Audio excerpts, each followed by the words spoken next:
And then Muhammad, peace be upon him, was born. As he came into the world, a light emerged from her and lit the horizons. The idols around the Kaaba trembled and fell. In distant lands, the fire of Persia that had burnt for 1,000 years was extinguished. Bismillahir Rahmanir Rahim. My beloved brothers and sisters, today we continue our journey through the most blessed life ever lived, the life of Muhammad, peace be upon him, the light sent to guide hearts back to Allah. But his story does not begin with revelation, nor with the prophecy, nor with the first words of the Quran. It begins with mercy before birth. In the quiet valleys of Makkah, beneath the watch of ancient mountains, Allah was preparing a miracle. A child chosen before time, a heart protected before it ever beat, a light carried from one pure soul to another. This was not simply a birth, it was the unfolding of a promise that mercy would return to the world. So come with me, let us return to that night, the night when the world changed without armies, without trumpets, without noise, only light, soft, pure and divine.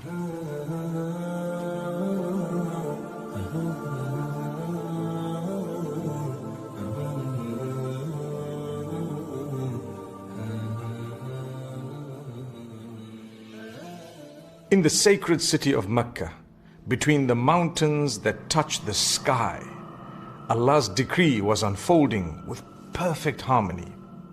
The story that began with Zamzam and the vow of sacrifice was leading toward light, a light that would soon illuminate the world. Abdullah ibn al-Muṭṭalib, noble in lineage and pure in heart, was chosen to marry Āminah binti Wahab, a woman of honor and purity.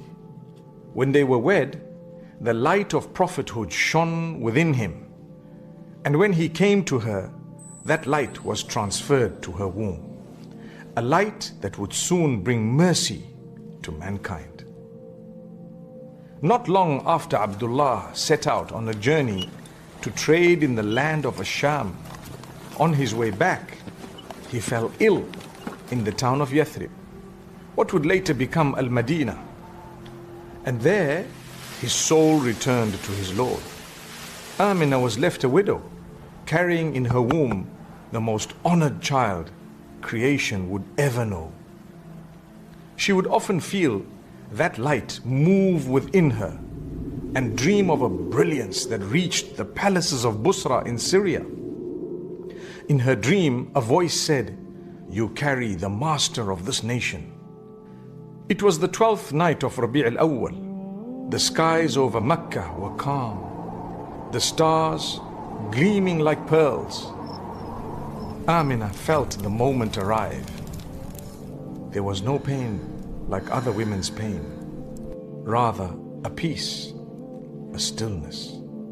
And then Muhammad, peace be upon him, was born. As he came into the world, a light emerged from her and lit the horizons. The idols around the Kaaba trembled and fell. In distant lands, the fire of Persia that had burnt for 1,000 years was extinguished.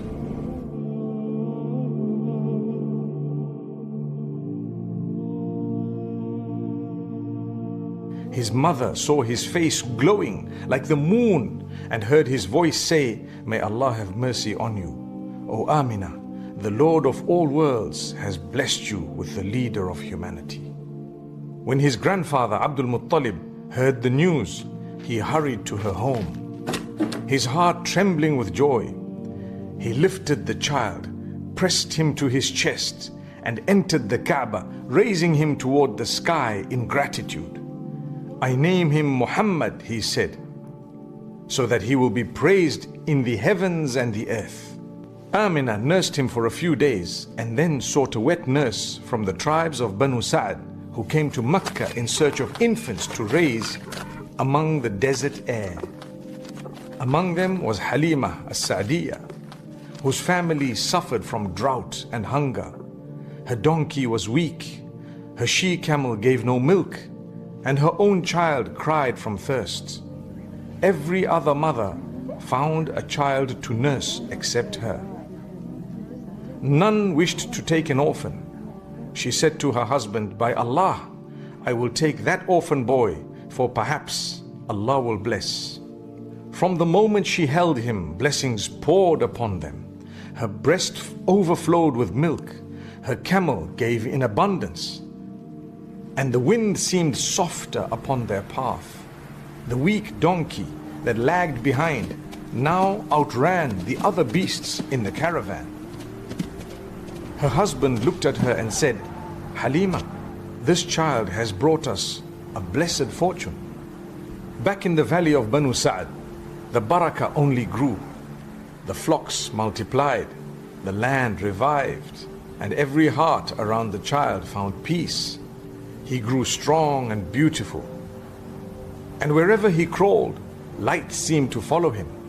One day, while he played with his foster brother, behind the tents, two men dressed in white appeared. They laid him down gently, opened his chest, and removed a small black clot, saying, "This was the portion of shaitan within you."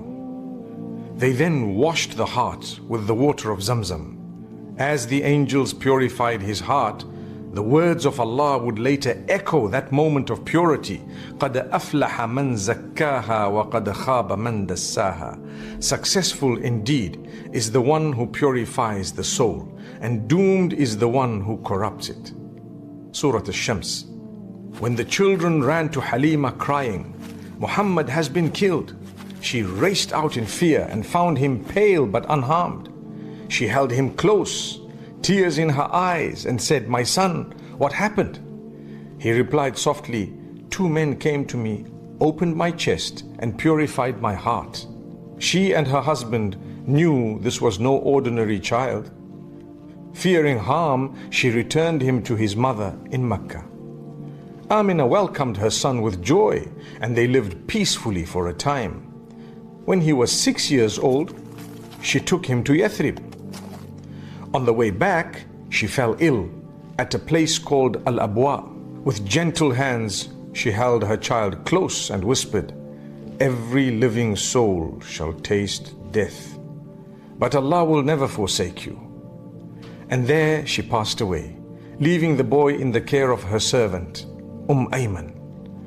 Alone yet not alone, for Allah was with him, guarding him with his protection. إِن كُلُّ نَفْسٍ لَمَّا عَلَيْهَا حَافِظ. There is no soul but that it has a guardian watching over it. His grandfather al-Muṭṭalib wept when he saw the orphan child and said, "He is more beloved to me than my own soul." He would seat the boy beside him on the mat of honor near the Kaaba. And when others tried to move him away, he said, "Leave my son. He has his own greatness." But when Muhammad, peace be upon him, was 8 years old, his grandfather too returned to his Lord. With love and trust, he was placed under the guardianship of his uncle Abu Ṭālib, the man who would protect him for the rest of his life. Abu Ṭālib raised him as his own. They traveled together to Syria when the Prophet, peace be upon him, was still a boy. On that journey, near the town of Busra, a Christian monk named Bahira saw signs in the young boy's face. He invited them to a meal and examined the mark between his shoulders, the seal of prophethood. Turning to Abu Ṭālib, he warned, "Protect this boy from the Jews, for he will be a prophet sent to the worlds." Years passed. The boy grew into youth, strong, pure, and thoughtful. He never bowed to idols, never joined the games of sin, never uttered falsehood. His people came to call him al-Amin, the trustworthy. In him were gathered the noblest traits, mercy, humility, and truth, preparing him for revelation yet to come. And so Allah's mercy upon him was already written, وَمَا أَرْسَلْنَاكَ إِلَّا رَحْمَةً لِلْعَالَمِينَ. And we have not sent you, O Muhammad, peace be upon him, except as a mercy to all creation. Join me tomorrow as we begin the next chapter, the journey to prophethood, the years of truth and trust, and the first signs of revelation that would change the world forever.